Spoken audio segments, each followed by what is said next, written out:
My name is Reverend Jeff Hargis, and I am a minister here, and this is my first talk as an official minister. Okay, and that might officially be the last time I can milk this thing. So I hope to, there's no more student excuses. I am here and now. So I am knowing the perfect unfolding of this talk today. And so I am going to be talking about the Father, not on the earthly level. We're going to be going a little bit into that divine level of the Father. But I'm going to keep it down here on this earthly level for a little while first. And start my introduction with something that is very unique to fathers, something that they can call their own, certainly maybe in the world, but probably just here in the United States. Ladies and gentlemen, I bring to you the dad joke. And the important thing to remember here is not necessarily that you understand the mechanics of a dad joke, rather the response, the proper response to the punchline. And that goes something like this. You know what I mean? You get it? Yes, you get it. Okay. Charlie, this one's for you. What's a lawyer's favorite drink? The subpoena colada. What did Yoda say when he saw himself in 4K? HD, am I? That's as good as that's going to get. You got it. I was playing chess with my friend and he said, let's make things interesting. So we stopped playing chess. I'm sorry, Mark. I just had to do it. I just found out that I'm colorblind. The news came out of the purple. I thought the dryer was shrinking my clothes. Turns out it was the refrigerator all along. My wife left me because of my obsession with pasta. I'm feeling cannelloni right now. And my very favorite, I ordered a chicken and an egg from Amazon. I'll let you know. I'll let you know.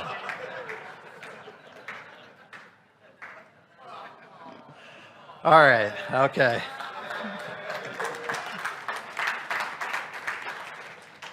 And so I begin this talk, and I want to refer back to the men's group's rendition. They sang, and so just call on your father when you need a hand. And that is exactly, don't applaud for that. And that is exactly where I'm going to be going with our talk today. I'm going to be talking specifically around our relationship with the Father. I think us as science-minded refer to it as God, or that higher voice, or that universal mind. And then I'm going to be it's going to lend its way into one of my favorite Gospels, which is the parable of the prodigal son. And that is going to lend its way into how we view this thing that we call God in religious science or in New Thought. And what is going to be coming from that are some of the challenges that we associate with that. I think mostly our Christian brothers and sisters that come into this philosophy recognize that there is sometimes a feeling of loss when we jump into this philosophy, and I'll explain that in a second. And lastly, how we step into communion with this God of our understanding. So, sound good? All right, so we start things off with the prodigal son. And I love this story because there's quite a few characters in it that we could really respond to. And it starts out with there is a father and his two sons. And one of his sons decides to experience life outside of these enclosed confines that he's used to. And so he takes the inheritance that his father had promised him, and he goes out and he celebrates, to say the least. The Bible actually says living in riotous fashion. And so, and so he does. He experiences all of that, all of the things from that world of effects or that material world. And it soon comes upon him that he falls on his face, that all of the money starts running out. And when that happens, it also so happens that there is a famine that is spreading throughout the land as well. And so he begins to think about where his life is, and he decides that he is going to go back to his father, ask him for forgiveness, and just hope that he's going to accept him back. And what ends up happening is that his father sees him coming in from a distance, and he rushes up to greet his son, and he embraces his son, and he welcomes him with absolute unconditional love, regardless of the fact that the son was not loyal, that he ran out on the whole family. But what he was welcomed back to was that warm embrace of the father. And so, of course, this story isn't necessarily about the earthly father. It is more about our relationship with God. It is about coming to the light of unconditional love and being transformed for it. And it is about turning to God and God rushing back to us every time that we open ourselves up to that. And so there is a picture that I thought this was Rembrandt at first, but this is actually a different picture by the same name, The Return of the Prodigal Son. And you can see from it all of the ideas in the story. There are the robes, the robe that the father has created. There is you can't see it very well, the fatted calf that they prepare for the amazing celebration and feast that evening. And there is, most especially in the center of the picture, the father embracing his son that has come back. He was lost and now he is found.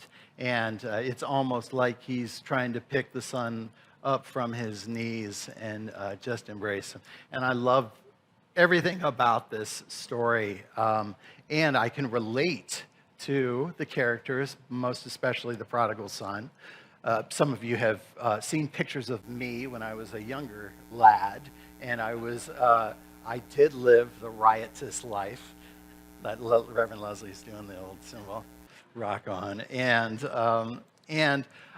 there came a certain point in my life. It was when I was hiking Camelback Mountain once, where I actually recognized that there was something bigger than me. And I turned to this thing that we call God, and it rushed into my experience. And so I think the first thing that I ever discovered when I stepped foot in New Thought Church, it happened to be New Vision Center, is that I discovered that there was this amazing universal presence that takes my thoughts, my deeds, my actions, my feelings, all of these thoughts, and it puts it into this mechanical law that produces, that perpetuates, that manifests, that brings to form my experience in life. And this was one of the most amazing realizations to me, that we had this law that was no respecter of persons.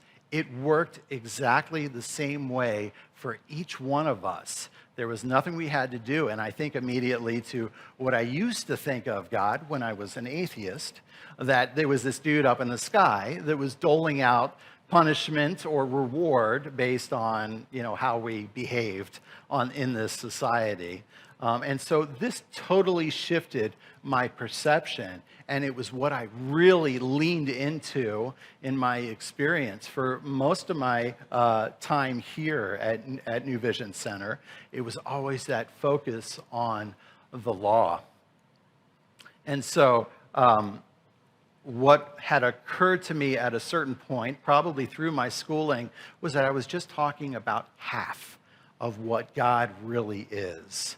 There is a wholeness to this thing that we call God, and only half of it surrounds the law. And before I go in there, I want to do a couple of I want to talk more about this idea behind theists in various philosophies. And so I'm going to start over here with a monotheist, which is something that we typically see in like a Christian religion. There is God present up above us. It is, bigger than us, and it is connected to us in kind of a tether. There is a tether of connection to us, to the universe. And when I say the universe, I am talking about this world of effects, or us, how God is connected to us. And so, like I said, this is something that is related mostly to those Christian types of philosophies. And then there comes this idea around pantheism, and that says that it may be understood as the view that God is identical to the cosmos, and that there exists nothing which is outside of God, rejecting any view that God is distinct from the universe.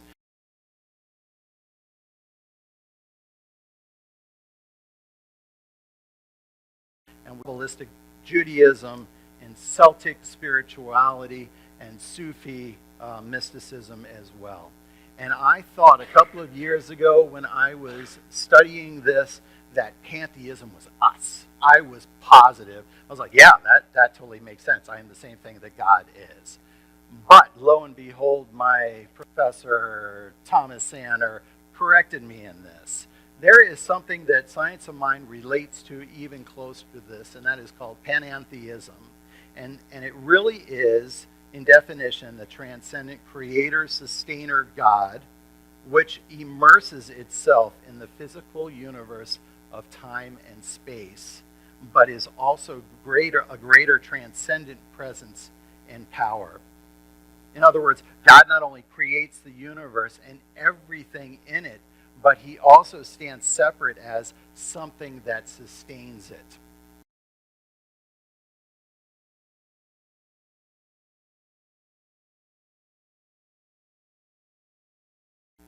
There's a lot of things that he did right that absolutely define this, starting with the Declaration of Principles, which says that we believe in God, the living Spirit Almighty, one indestructible, absolute, and self-existent cause. This one manifests itself in and through all creation, but is not absorbed by its creation. There's also that other quote that we speak to over and over. Here, I can see Leslie knows exactly where I'm going. It is, there is a power in the universe greater than we are, and we can use it. It really separates this idea behind pantheist and panentheism. And so God immerses itself in the physical universe of time and space, but is also a transcendent of its creation. It stands outside of us, the physical universe. And so this is important to us for a number of reasons, but most of all, I think, to what I was speaking to earlier and how we commune and celebrate the God of our understanding here in this New Thought philosophy. And so, and it also speaks to some of that intimacy that may be conceived as being lost when we shift from something like a Christian religion over to our New Thought philosophy. And so what it is, it's called the principle of reciprocity. And Reverend Karen Russo, you speak to love and law a lot up here because it is the same thing that we're talking about here. First, it is what is called God as law. And I think the easiest way to think of this is the polarity between giving and receiving. There is a polarity there that is active. First, we think of it as God as law that I was speaking earlier, that we do our practices, which often look like spiritual mind treatment. It looks like speaking words of affirmation. It speaks of, just our words and thoughts that we have on a daily basis. And what happens are these words activate into the law, which is an impersonal receiving mechanism, which is a crazy way to call God, but it is this mechanism by which it activates the law. And so we know this, that it activates and it becomes our experience.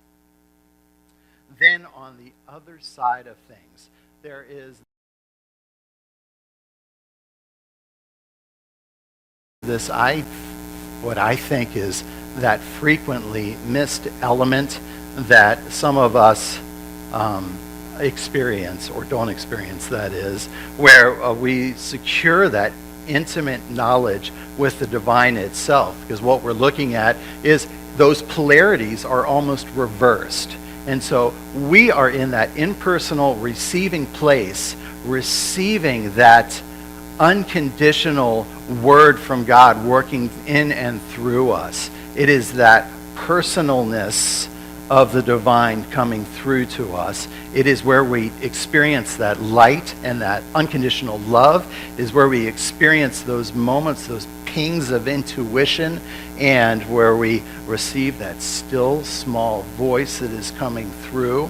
And all we have to do for this is open ourselves up to the receiving of this, just allowing this word to come in and through us, because there is a universal knowledge, wisdom, spirit out there that knows us even better than we do. And when we open up to that, it comes forth to that fruition. And so what happens is I become that divine distributor as I express these ideas that come forth, and we start that cycle again and again and again. This should sound pretty familiar to you as well, because we talk about it all the time through our creative process and the model that we use of the creative process. And so I think I am boogieing through this talk, but we're gonna move through it anyway. I have patience for us as well in this, and I bet you're gonna guess what it is.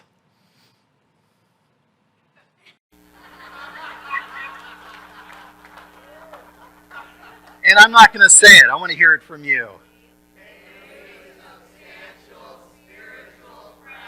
I love that you all remember this. I love that we are keeping this alive. And in addition to this is recognizing where we need this in our life, how we need to practice this in our life. If we are in a place where we are always on the God side of law, and we are always asking for something, that we are always knowing this higher best and inserting this word into this mechanical thing that we call law, I am going to invite us to shift our polarities and to be in that place of receiving. Because like I said, the universe knows even better than we do what we need. And when we quiet down enough to hear this message through which universe is speaking through us in that intimate mother, father, God kind of way, we receive it and we expand consciously for it. Thank you. And I'm going to pray this in.